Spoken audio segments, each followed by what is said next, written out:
ಬಂಧುಗಳೇ ನಮಸ್ಕಾರ. ನನ್ನ ಹೆಸರು ಹೇಮಂತ್ ಕುಮಾರ್, ಕರ್ನಾಟಕ ರಾಷ್ಟ್ರ ಸಮಿತಿ ಪಕ್ಷ.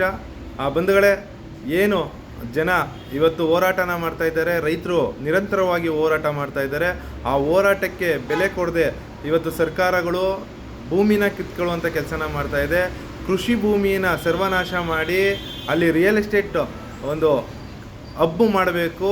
ನಾವು IT ಹಬ್ ಮಾಡ್ತೀವಿ, ಅಲ್ಲಿ ಬೇರೆ ಬೇರೆ ಥರದ ಅಭಿವೃದ್ಧಿ ಚಟುವಟಿಕೆಗಳನ್ನ ಮಾಡಬೇಕು. ಹಾಗಾಗಿ ನೀವು ನಿಮ್ಮ ಕೃಷಿ ಭೂಮಿಯನ್ನು ಬಿಟ್ಕೊಡಿ ಎನ್ನುವಂಥ ರಿಯಲ್ ಎಸ್ಟೇಟ್ ಉದ್ಯಮಿಗಳಿಗೋಸ್ಕರ, ರಿಯಲ್ ಎಸ್ಟೇಟ್ ಬೆಳೆಸೋದಕ್ಕೋಸ್ಕರ, ರಿಯಲ್ ಎಸ್ಟೇಟ್ನ ಇಂಪ್ರೂವ್ ಮಾಡೋದಕ್ಕೋಸ್ಕರ ಮತ್ತು ಅಲ್ಲಿ ಭೂಮಿ ಬೆಲೆಯನ್ನು ಜಾಸ್ತಿ ಮಾಡಿ ರೈತರ ಬಳಿ ಕಡಿಮೆ ದರದಲ್ಲಿ ಅದನ್ನು ಪರ್ಚೇಸ್ ಮಾಡಿ ಬೇರೆ ಇನ್ಯಾರಿಗೋ ಮಾರಿಕೊಳ್ಳೋದಕ್ಕೋಸ್ಕರ ಖುದ್ದಾಗಿ ಇವತ್ತು ಸರ್ಕಾರಗಳೇ ಮುಂದೆ ನಿಂತು ಇಂಥ ಅನೈತಿಕ ಚಟುವಟಿಕೆಗಳಿಗೆ, ಅಕ್ರಮಗಳಿಗೆ ಸರ್ಕಾರವೇ ಮುಂದೆ ನಿಂತು ಕೆಲಸವನ್ನು ಮಾಡ್ತಾಯಿದೆ.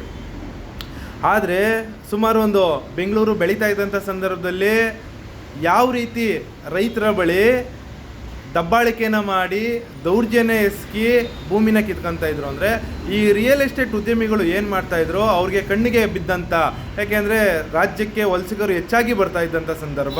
ಅಂಥ ಸಂದರ್ಭದಲ್ಲಿ ರಿಯಲ್ ಎಸ್ಟೇಟ್ ಹೆಚ್ಚಾಗಿ ಬೆಳೀತಾ ಇತ್ತು ಮತ್ತು ಅದರ ಲಾಭಾಂಶವನ್ನು ರಿಯಲ್ ಎಸ್ಟೇಟ್ ಉದ್ಯಮಿಗಳು ಕಾಣ್ತಾಯಿದ್ರು. ಭೂಮಿಗೆ ಅಂದರೆ ಬೆಂಗಳೂರಿಗೆ ಹತ್ತಿರ ಇರುವಂಥ ಜಾಗ ಬೆಲೆ ಹೆಚ್ಚಾಗ್ತಾ ಇತ್ತು, ಆ ಭೂಮಿಗೆ ಬೆಲೆ ಹೆಚ್ಚಾಗ್ತಾ ಇತ್ತು. ಆ ಭೂಮಿಯನ್ನು ಕೆಲವರು ತಮಗೆ ಕಷ್ಟಕ್ಕೋ ಬೇರೆ ಯಾವುದಕ್ಕೋ ಮಾರಾಟ ಮಾಡ್ಕೊತಾಯಿದ್ರು. ಇನ್ನು ಕೆಲವರು ತಮ್ಮ ಪಾರಂಪರ್ಯವಾಗಿ ಬಂದಿರೋವಂಥದ್ದು, ನಮ್ಮ ತಾತ ಮುತ್ತಾಚದಿಂದ ಬಂದಿರೋವಂಥದ್ದು, ನಾವು ಇಲ್ಲಿ ಇದನ್ನು ನಂಬ್ಕೊಂಡು ಜೀವನನ ಮಾಡ್ತಾಯಿದ್ದೀವಿ, ಕೃಷಿನ ಮಾಡ್ತಾಯಿದ್ದೀವಿ ಅನ್ನೋಂಥ ಸಂದರ್ಭಗಳಲ್ಲಿ ಅದನ್ನು ಕೊಡೋದಕ್ಕೆ ನಿರಾಕರಿಸ್ತಾಯಿದ್ರು. ಅಂಥ ಸಂದರ್ಭಗಳಲ್ಲಿ ಈ ರಿಯಲ್ ಎಸ್ಟೇಟ್ ಉದ್ಯಮಿಗಳು ಏನು ಮಾಡ್ತಾಯಿದ್ರು, ರೌಡಿಗಳ್ನ ಬಳಸ್ಕೊತಾಯಿದ್ರು. ಏನು ಆ ಸಂದರ್ಭಗಳಲ್ಲಿ ಹೆಸರು ಮಾಡಿದಂಥ ರೌಡಿಗಳ್ನ ಅವ್ರ ವಿರುದ್ಧ ಚೂ ಬಿಡುವಂಥದ್ದು. ಏನಂದರೆ ರೌಡಿಗಳಿಗೆ ಉದ್ಯಮಿಗಳು ಕಮಿಷನ್ ಕೊಡುವಂಥದ್ದು, ದುಡ್ಡನ್ನು ಕೊಡುವಂಥದ್ದು. ದುಡ್ಡನ್ನು ಕೊಟ್ಟು ಅವರು ನನಗೆ ಈ ಜಾಗವನ್ನು ಬಿಡಿಸ್ಕೊಂಡು ಕೊಟ್ಟರೆ ನನಗೆ ಇಷ್ಟು ಕಮಿಷನ್ನ ಕೊಡ್ತೀನಿ ಅನ್ನುವಂಥ ಆಸೆಗಳನ್ನ ತೋರಿಸಿ ರೈತರ ಬಳಿಗೆ ಕಳಿಸಿ ಆ ರೈತರ ಭೂಮಿಯನ್ನು ಅವ್ರಿಗೆ ಎದುರಿಸಿ ಬೆದರಿಸಿ ಮತ್ತು ಅವರ ಹೆಣ್ಮಕ್ಳುಗಳಿಗೆ ಚುಡಾಯಿಸುವಂಥ ಕೆಲಸನ ಮಾಡಿಸಿ ಕಡೆಗೆ ಆ ಭೂಮಿಯನ್ನು ಕಿತ್ಕೊಳ್ಳುವಂಥ ಕೆಲಸನ ಮಾಡ್ತಾಯಿದ್ರು.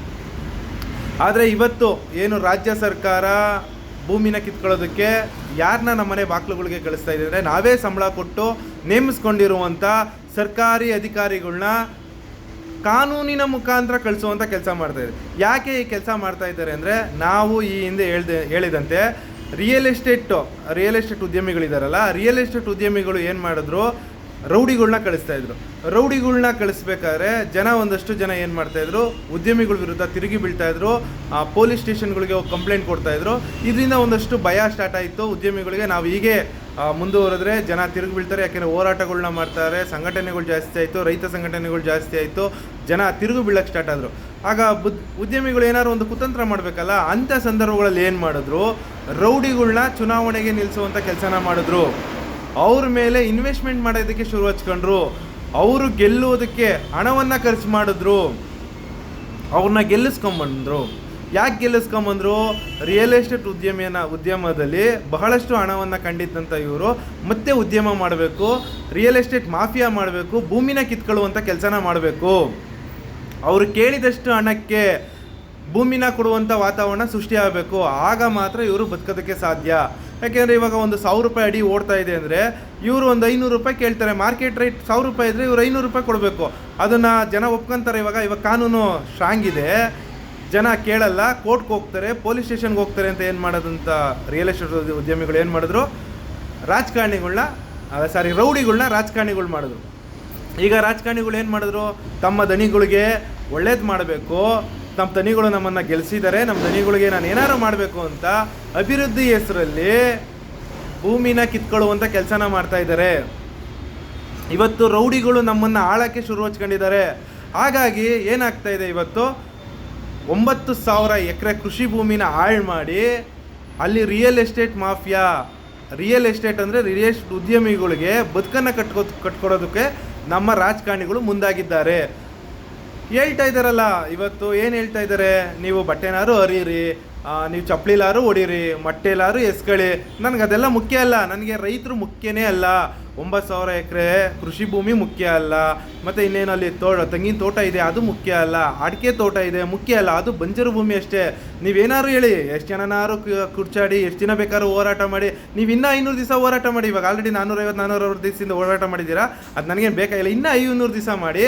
ಆದರೆ ನಾನಂತೂ ನನ್ನ ರಿಯಲ್ ಎಸ್ಟೇಟ್ ದನಿಗಳನ್ನ ಉದ್ಧಾರ ಮಾಡಬೇಕು.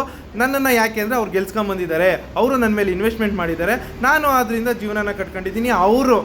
ಅವ್ರ ಗುಲಾಮ್ನಾಗಿ ನಾನು ಕೆಲಸ ಮಾಡ್ತಾಯಿದ್ದೀನಿ. ನಾನು ಅವ್ರ ಗುಲಾಮ ಅಷ್ಟೇ, ಜನಗಳ ಸೇವಕ ಅಲ್ಲ ಅನ್ನೋದನ್ನು ಸರ್ಕಾರದ ಆಡಳಿತದಲ್ಲಿರುವಂಥ ರಾಜಕಾರಣಿಗಳು ನಿರೂಪಿಸ್ತಾ ಇದ್ದಾರೆ.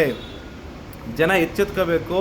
ಏನಿವತ್ತು ರಿಯಲ್ ಎಸ್ಟೇಟ್ ಉದ್ಯಮಿಗಳನ್ನ ಬೆಳೆಸೋದಕ್ಕೋಸ್ಕರ ಟೌನ್ಶಿಪ್ ಹೆಸರಿನಲ್ಲಿ 9,000 ಎಕರೆನ ಸರ್ವನಾಶ ಮಾಡೋದಕ್ಕೆ ಹೊರಟಿದ್ದಾರೆ. ಇದು ಕರ್ನಾಟಕದ ಜನ ಇದನ್ನು ವಿರೋಧಿಸಬೇಕು, ಮತ್ತು ಇದ್ರ ವಿರುದ್ಧ ಧ್ವನಿನೇ ಎತ್ತಬೇಕು.